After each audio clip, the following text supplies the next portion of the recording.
നിങ്ങളുടെ ഇഷ്ട പരമ്പരകൾ എക്സ്ക്ലൂസീവായി സൺ നെക്സ്റ്റ് ആപ്പിലൂടെ തികച്ചും ഫ്രീ ആയി. ഇപ്പോഴേ ആപ്പ് ഡൗൺലോഡ് ചെയ്യൂ. വാങ്ങുന്ന ശമ്പളത്തിന് കുറച്ചെങ്കിലും ആത്മാർത്ഥത വേണം. ഇത് ധർമാശുപത്രിയൊന്നും അല്ല. കോടിക്കണക്കിന് രൂപ ഇൻവെസ്റ്റ് ചെയ്തത് പുണ്യം കിട്ടാനൊന്നും അല്ല. പണം അടയ്ക്കാനുള്ള പേഷ്യൻസിന്റെ ലിസ്റ്റാണിത്. ഇവരൊക്കെ എന്താ പണം അടയ്ക്കാത്തത്? മാഡം, ഇതെല്ലാം നിരഞ്ജൻ സാറിന്റെ പേഴ്സണൽ കെയർ ഓഫ് ആണ്. ഇവരോടൊന്നും പണം വാങ്ങരുതെന്ന് സാർ പ്രത്യേകം പറഞ്ഞിട്ടുണ്ട്. ഒരു നിരഞ്ജൻ സാറ്, അയാൾ ഈ ആശുപത്രി അടച്ചു പൂട്ടിക്കും. വല്ല 10-500 കുറച്ചു കൊടുക്കുന്നോണ്ട് തെറ്റില്ല. ഇത് അങ്ങനെയാണോ? 10,000, 25,000, 50,000 ചില പേഷ്യൻസിനൊന്നും ബില്ലേ ഇല്ല. മാഡം, അതൊക്കെ നമ്മുടെ ചാരിറ്റിയുടെ ഭാഗമാണ്. എന്ത് ചാരിറ്റി? എല്ലാ ഹോസ്പിറ്റലുകളും ഇങ്ങനെ ചാരിറ്റി നടത്തുന്നുണ്ടല്ലോ. അവരൊക്കെ എന്താ ചെയ്യുന്നത്? ഒരാളുടെ ബില്ലിൽ 1000 രൂപ കുറച്ചു കൊടുത്താൽ മറ്റൊരാളുടെ ബില്ലിൽ 5000 അഡീഷണൽ ചേർക്കും. അപ്പോഴും ഹോസ്പിറ്റലിലാണ് ലാഭം. ഇത് അങ്ങനെയാണോ? ഈ ഫിനാൻഷ്യൽ ഇയറിൽ ഏകദേശം 2 കോടിയോളം രൂപയുടെ ചാരിറ്റി ട്രീറ്റ്മെന്റ് നടത്തിയിരിക്കുന്നത്. നോക്ക്, ഇതിൽ തന്നെ സുധി എന്ന പേഷ്യന്റ് 1 രൂപ പോലും ഇതുവരെ അടച്ചിട്ടില്ല. ഏകദേശം 10,60,000 രൂപ ഇതുവരെ ബില്ലായിട്ടുണ്ട്. മാഡം, ആ പേഷ്യന്റിന് ബില്ലിടാൻ പറ്റില്ല. നിരഞ്ജൻ സാറിന്റെ പ്രത്യേക ഓർഡറാണ്. ആ പേഷ്യന്റിനെ ഇവിടേക്ക് കൊണ്ടുവന്നത് തന്നെ നിരഞ്ജൻ സാറ്. ആ പേഷ്യന്റിന് മാത്രം എന്താ ഇത്ര പ്രത്യേകത? എനിക്കറിയില്ല മാഡം. പക്ഷെ ആ പേഷ്യന്റിന്റെ എല്ലാ കാര്യങ്ങളും നേരിട്ട് നോക്കി നടത്തുന്നത് നിരഞ്ജൻ സാറ്. അവർക്ക് വേണ്ട എല്ലാ സൗകര്യങ്ങളും ചെയ്തു കൊടുക്കണമെന്നും എല്ലാ സ്റ്റാഫിനും പ്രത്യേക ഇൻസ്ട്രക്ഷൻ കൊടുത്തിട്ടുമുണ്ട്. ഓഹോ, അത് ശരി.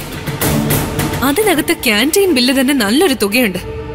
ആശുപത്രിയിൽ ഒരാൾ കിടക്കുന്നു വെച്ച് വീട് അടച്ചുപൂട്ടി എല്ലാരും കൂടി ഹോസ്പിറ്റലിൽ വന്ന് കിടക്കുകയാണോ ചെയ്യുന്നത്? 10,60,000 രൂപ സൗജന്യം പോലും. മാഡം, നമുക്ക് സാറിനോടൊന്ന് സംസാരിച്ചാലോ? എന്ത് സംസാരിക്കാൻ? അയാളുടെ ചാരിറ്റി ഈ ഹോസ്പിറ്റലിന്റെ അടിത്തറ തോണ്ടും. Get out!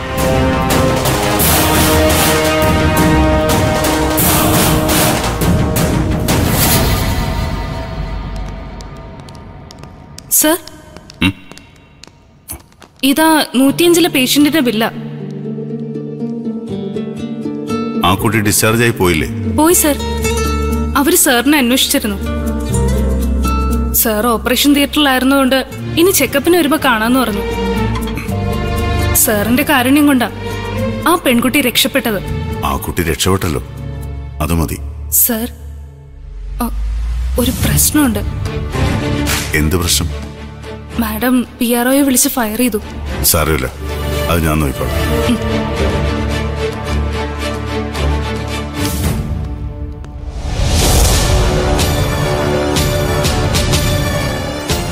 നിങ്ങൾ ഈ ഹോസ്പിറ്റൽ അടച്ചു പൂട്ടിയിട്ട് അടങ്ങുന്നുള്ള വാശിയിലാണോ?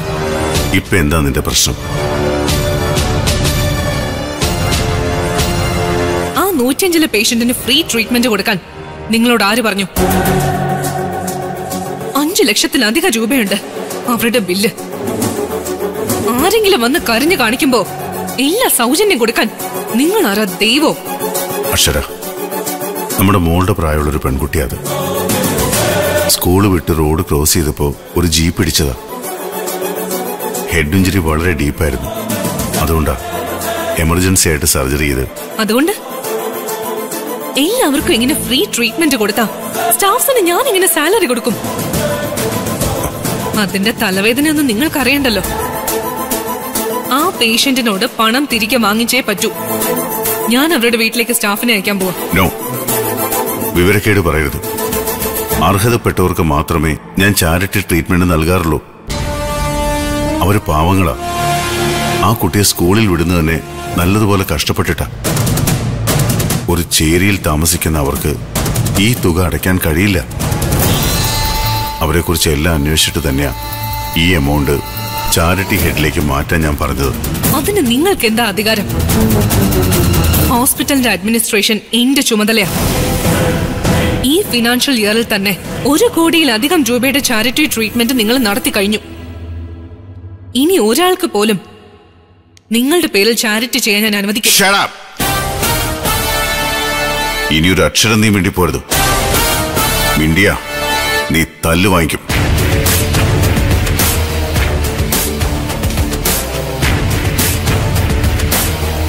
ഇനി മേലിൽ എന്റെ പേഷ്യന്റെ കാര്യത്തിൽ നീ ഇടപെടരുത്. നിന്റെ ഡാഡി എന്നെ ഹോസ്പിറ്റലിലേക്ക് വിളിക്കുമ്പോൾ തന്നെ എന്റെ കണ്ടീഷൻസ് എല്ലാം ഞാൻ പറഞ്ഞിരുന്ന, അതെല്ലാം അദ്ദേഹം അംഗീകരിച്ചുകൊണ്ട് മാത്രമാണ് ഞാൻ ഈ ഹോസ്പിറ്റലിലേക്ക് വന്നത്. നിന്റെ വിരട്ടിലൊന്നും എന്നോട് വേണ്ട. നീ ഇവിടുത്തെ വെറും ഒരു സ്റ്റാഫ് മാത്രം, അതും ജയശങ്കർ സാറിന്റെ മകൾ എന്ന പരിഗണന കൊണ്ട് മാത്രം.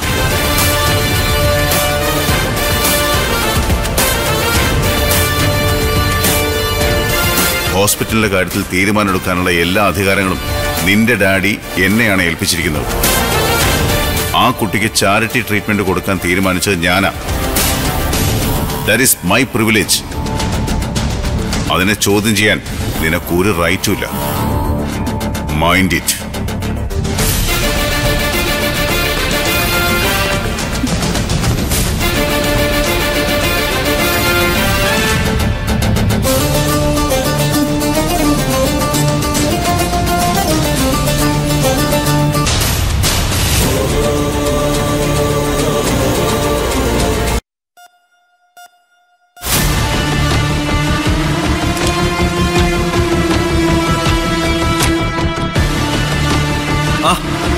വന്നല്ലോ. ഞാൻ അപ്പോഴേ പറഞ്ഞല്ലേ എന്റെ കൂടെ കാറിപ്പോരാൻ.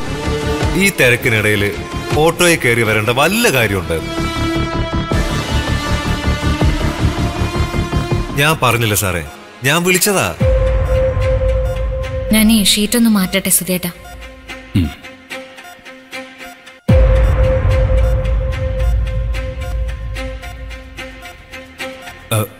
ഞാൻ സഹായിക്കാം.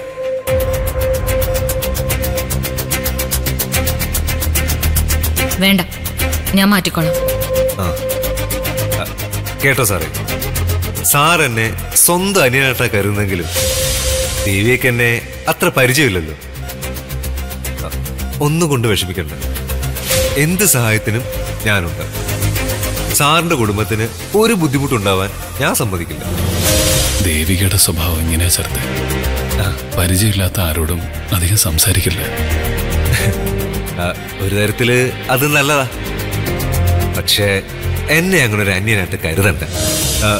ദേവികയുടെ വീട്ടില് സുധി സാർ ആദ്യമായിട്ട് വന്ന ദിവസം ഞാൻ ദുബായിലായിരുന്നേ.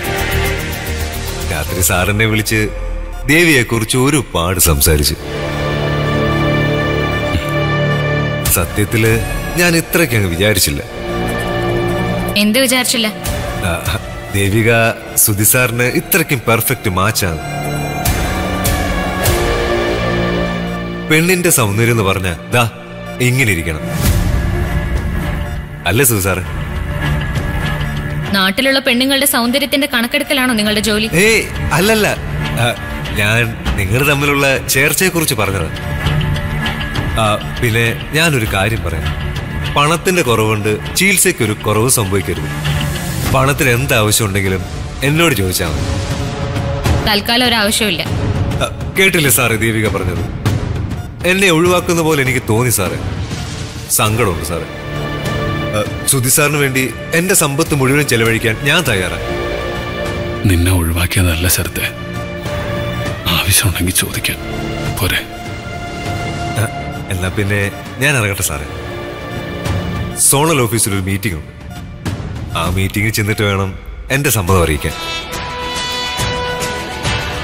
സാറിന് അനുവാദമില്ലാതെ എനിക്കൊന്നും ചെയ്യാൻ കഴിയില്ലല്ലോ. അതുകൊണ്ടാണ് ഞാനിപ്പോ വന്നത്. അപ്പോയിന്റ്മെന്റ് ഓർഡർ കിട്ടിക്കഴിഞ്ഞാൽ ഞാൻ സാറിന് അനുഗ്രഹം വാങ്ങാൻ വരും.